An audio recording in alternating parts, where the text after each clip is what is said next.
Hi hello అందరికీ నమస్కారం. Welcome to our channel. నేను ఆదిత్య. వైఎస్ఆర్సీపీ అధికారంలో ఉన్నప్పుడు 5 సంవత్సరాల అధికారంలో కూడా ఉండి చేయలేని పనుల్ని చంద్రబాబు నాయుడు గారు అధికారంలోకి వచ్చి 2 నెలలు కావస్తుంది. అయినా కానీ పాలన వైజ్గా చూసుకుంటే చాలా ముందున్నారంటూ వైఎస్ఆర్సీపీకి సంబంధించినటువంటి సోషల్ మీడియా వేదికగా వైఎస్ఆర్సీపీ నేతలే కామెంట్ చేస్తూ ఉన్నారు. సో జగన్మోహన్ రెడ్డి చేసినటువంటి తప్పిదాలే ఆయన ఓటమికి కారణం అంటూ వైఎస్ఆర్సీపీకి సంబంధించినటువంటి సోషల్ మీడియా వేదికగా ఆ నేతలు ఇప్పుడు మాట్లాడుకుంటున్నారు.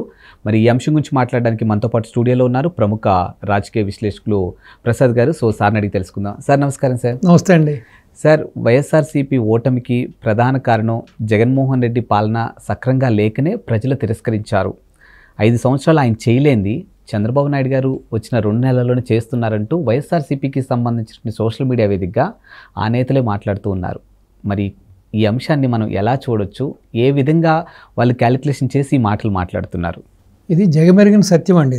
దీని గురించి పెద్దగా మనం ఇదేమి ఒక ఇంజనీరింగ్ ఫార్ములా కాదు, లేకపోతే ఇదేమి ఒక బ్రహ్మ పదార్థం కూడా కాదు. సో కళ్ళ ముందు కనపడుతుంది కదా ఆయన చేస్తున్న పనులు, జరుగుతున్న డెవలప్మెంటు. ఆల్రెడీ మనకి ఫైనెస్ట్ ఎగ్జాంపులే Telangana. So Hyderabad city. So అంతకుముందు తెలుగుదేశం అధికారంలోకి రాకముందు హైదరాబాద్ సిటీ ఏ విధంగా ఉండేది, సో తర్వాత మళ్ళీ బాబు గారి హయాంలో ఏ విధంగా తయారైంది. సో 2004 ముందు ఆయన చేసిన రిఫార్మ్స్ కానీ, ఆయన తీసుకొచ్చిన సాఫ్ట్వేర్ కానీ, ఆయన కంపెనీలు కానీ ఏ విధంగా ఈ రోజున హీల్డింగ్ ఇస్తున్నాయి, ఏ విధంగా రియల్ ఎస్టేట్ భూమి అయింది. ఇప్పుడు ఇంటర్నేషనల్ ఎయిర్పోర్ట్ కానీ, లేకపోతే రింగ్ రోడ్డు కానీ, సో వచ్చిన ఈ యొక్క ఇంటర్నేషనల్ కంపెనీస్, ఎంఎన్సీ కంపెనీలు కూడా సో ఏ విధంగా దానివల్ల ఆదాయం జనరేట్ అయింది. సో దాని ద్వారా మనిషి యొక్క ఆ యొక్క ప్రామాణిక లెవెల్స్ ఏ విధంగా పెరిగినాయి, ఆర్థికంగా మనిషి ఏ విధంగా ఇక్కడ నిలదొక్కున్నాడు. ప్లస్ రియల్ ఎస్టేట్ కూడా రాళ్ళు రప్పలు ఉండి ఈవెన్ వాటర్ లేని ప్రాంతాల్లో కూడా ఈ రోజున రియల్ ఎస్టేట్ ఎకరాలు 100 కోట్లు పలుకుతున్నాయంటే కేవలం దానికి కారణం the only one reason behind Nara Chandrababu Naidu గారు, అందరికీ తెలిసిన విషయం. ఆ తర్వాత 2004లో అన్ఫార్చునేట్గా రాజశేఖర రెడ్డి అధికారంలోకి రావడం, ఏదో కళ్ళబొల్లి కవర్లు చెప్పి ఈయన ఏదైతే సంపద సృష్టించాడో ఆయన తిన్నంత తిన్నాడు, కొడుకు దోచిపెట్టినంత దోచిపెట్టాడు, ఆయన వాళ్ళకి దోచిపెట్టాడు. సో ఏ విధంగా వాళ్ళు ఒక్కసారిగా వాళ్ళ కుటుంబ నేపథ్యం మారిపోయిందో మనం చూసాం. అంతవరకు 5-10కి ఎవడ 5,000 10,000 ఇస్తాడా, అంకులు ఒక 5,000 ఇచ్చిన 10,000 ఉండని ఎమ్మెల్యేలు ఎంపీలు కూడా జగన్మోహన్ రెడ్డిని చూసి పారిపోయే స్థితి ఉండేది. వీడితో పడలేకపోతున్నామని తీసుకెళ్ళి బెంగళూరులో పెట్టాడు ఆయన. సో ఆ తర్వాత ఒక్కసారిగా రాజశేఖర రెడ్డి కుటుంబం ఏ విధంగా స్థితిమంతులు అయ్యారు. 2004 ముందు ఉన్న ఇల్లు అమ్ముకుంటా పర్మిషన్ అడిగి బాబు గారిని అమ్ముకున్న వాళ్ళు, తర్వాత ఏ విధంగా ఈ పవర్ ప్రాజెక్ట్స్, లేకపోతే సాక్షి మీడియా, ఈ యొక్క ప్రింట్ మీడియా, ఎలక్ట్రానిక్ మీడియా, ఈ విపరీతమైన ఈ భవంతులు, ఆస్తులు, ఈ విల్లాసు, ఈ విలాసమైన భవనాలు ఎక్కడి నుంచి వచ్చినాయి, 1000 ఎకరాలు చూసాం మనం. సో కేవలం రాష్ట్రాన్ని పూర్తిగా దోసేశారు. అదేవిధంగా గత 5 ఏళ్ళుగా కూడా 2019 నుంచి 2024 వరకు కూడా జగన్మోహన్ రెడ్డి ఏ విధంగా ద డే 1 అధికారంలోకి వచ్చిన మరుక్షణం నుంచి కూడా ఇంక వేరే ఆలోచన లేదు. లిక్కరు, ల్యాండు, శాండు, వైను, అలాగే మిగతా అన్ని రంగాల్లో చూశారు కూడా మీరు. పప్పులకి ఎగ్ పప్స్ తినడానికి ఒక దగ్గర 3.5 కోట్లు పైచిలకు, అలాగే షర్బత్లు తాగిన ఒక 25,000, అలాగే తిరుపతిలో మున్సిపల్ వాళ్ళ మీటింగ్స్లో ఖర్చు పెట్టిన స్నాక్స్ ఖర్చు పెట్టింది 1.5 కోటిన్నర. ఈ విధంగా చెప్పుకుంటూ పోతే అసలు ఇంక అది ఇదేం లేదు. ఆ కొండ మీద దేవుణ్ణి, ఆ కొండ మీద ఉన్న అమ్మవారిని కూడా తినేశారు వాళ్ళు. సో మనం చూసాం ప్రతి చోట కూడా అవినీతే, వీళ్ళు వేసిన ప్రతి స్కీమ్ కూడా స్కామే. సో కాబట్టి బాబు గారికి జగన్మోహన్ రెడ్డికి పోల్చుకోవడానికి నక్కకి నాగలోకానికి ఉన్న తేడా ఉంది. అసలు కంపేర్ చేయడానికి అతను అసలు ఈజ్ అన్ఫిట్ ఫర్ పాలిటిక్స్. అసలు అతను ఎట్టి పరిస్థితుల్లో కూడా దోచుకుని దాచుకోవడం తప్పించి అతనికి అసలు పరిపాలన మీద ఒక పట్టు కానీ, అసలు ఏ విధంగా సంపద సృష్టించాలి, ఏ విధంగా ఇండస్ట్రీస్ తీసుకురావాలి, ఏ విధంగా ఎంప్లాయ్మెంట్ జనరేట్ చేయాలి అనేది ఏమాత్రం అవగాహన లేదు. ద డే 1 ఈ ప్రపంచంలో ఉన్న ధనవంతులందరికంటే ఎక్కువ ధనం నా దగ్గర ఉండాలి, ఎవడు లేని దాన్ని ఆస్తులు పాస్తులు పొలాలు భూములు నాకు ఉండాలి, ఎవరికి లేనటువంటి ఇల్లు నాకు ఉండాలి, ఈ ఆలోచన తప్పించి జగన్మోహన్ రెడ్డి ప్రజాసేవకు కానీ రాజకీయాలకు కానీ ఎక్కడ కూడా అతను అన్ఫిట్.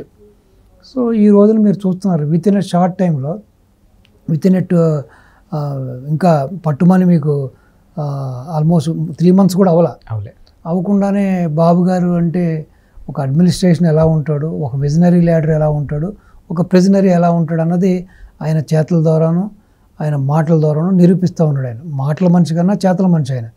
మీరు చూసారు నిన్న కూడా 15 కంపెనీలు అక్కడ శంకుస్థాపన చేశారు శ్రీ సిటీలో. అలాగే పోలవరం ఫండ్స్ గురించి కానీ అమరావతి గురించి కానీ ఆయన 2 times ఢిల్లీ వెళ్ళి మ్యాక్సిమం ఏమేమి సాధించాలో అన్నీ సాధించుకున్నాడు. ఆయన ఓన్లీ 2 times ప్రధానమంత్రిని మిగతా మంత్రులను కలిసి. అదే జగన్మోహన్ రెడ్డి గత 5 ఏళ్ళలో మీరు చూశారు ఢిల్లీ ఎన్ని పర్యాయాలు వెళ్ళాడు, ఎన్నిసార్లు తిరిగాడో మనం చూసాం. సో వెళ్ళినప్పుడల్లా కూడా ఎంతసేపు వాళ్ళ బాబాయ్ కేసును బయటకు రానివ్వకుండా ఉండడం కోసం, తన బెయిల్ రద్దు అవ్వకుండా ఉండడం కోసం, అలాగే తన మీద ఉన్న సిబిఐ ఈడీ కేసులు అవి ఓపెన్ అవ్వకుండా ఉండడం కోసమే కృషి చేశాడు. కానీ ఏ రోజు కూడా రాష్ట్ర భవిష్యత్తు గురించి కానీ, రాష్ట్ర ప్రజల భవిష్యత్తు గురించి కానీ, ఆ రాష్ట్రాన్ని ఏ విధంగా ముందుకు తీసుకెళ్ళాలి, లేకపోతే ఈ యొక్క పెండింగ్ ప్రాజెక్ట్ పోలవరాన్ని ఎలా చేయాలి, లేకపోతే అమరావతిని చేయాలనుకుండా 3 రాజధానుల పేరుతో ఏ విధంగా అమరావతిని నాశనం చేశాడో మనం అందరం చూసాం.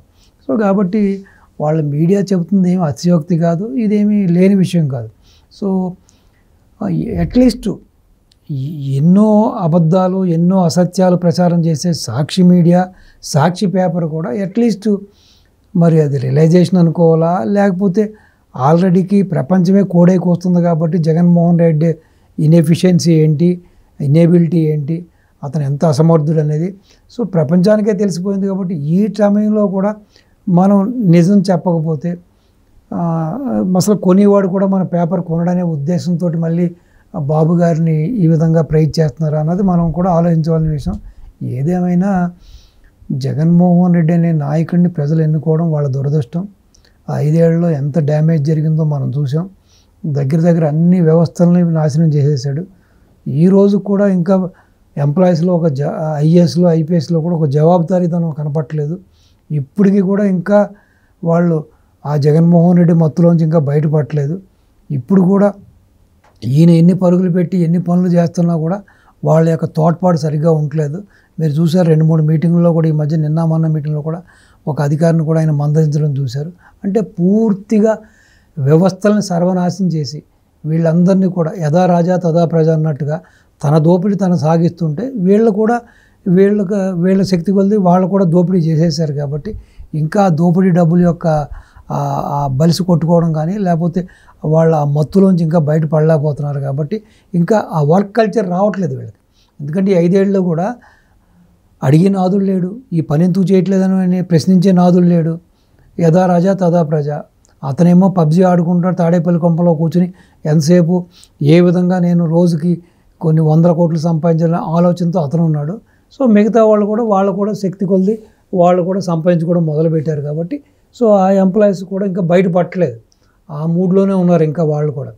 సో ఏదేమైనా కూడా ఒక్కసారి వ్యవస్థలన్నీ నాశనం అయిపోయి ఆర్థిక వ్యవస్థ చిన్నమైనం అయిపోయి ఈ విధంగా కంప్లీట్గా మొత్తం నాశనం అయిన తర్వాత మళ్ళీ వీటిని రిస్టోర్ చేయడం అనేది చాలా కష్టం.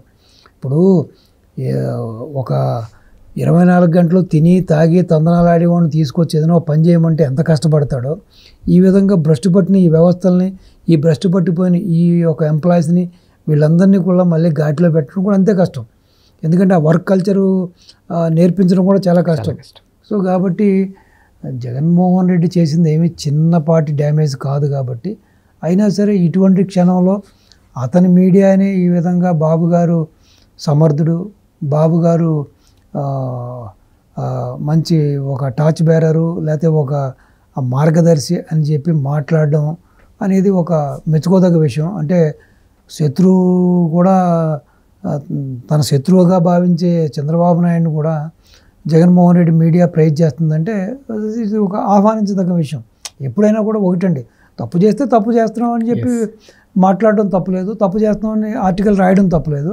కానీ ఏ తప్పు చేయకుండా కూడా కావాలని చెప్పి భూతద్దంతో తప్పులు ఎదుగుతూ లేనిపోని అసత్య ప్రచారం చేస్తూ సాగించిన సాక్షి కూడా ఈ రోజున ఈ విధంగా మరి ప్లేట్ మార్చడం అనేది ఒక విధంగా సర్వైవల్ పాలిటిక్స్ లేకపోతే ఇది అంటే మార్కెట్లో ఆ పత్రికా పేపరు సర్వైవ్ అవ్వడం కోసం చేస్తున్న ప్రయత్నమా లేకపోతే నిజంగానే వాళ్ళలో ఆ మార్పు వచ్చిందా అన్నది ఇంకొస్త మనం చూడవలసిన సమయం ఉంది.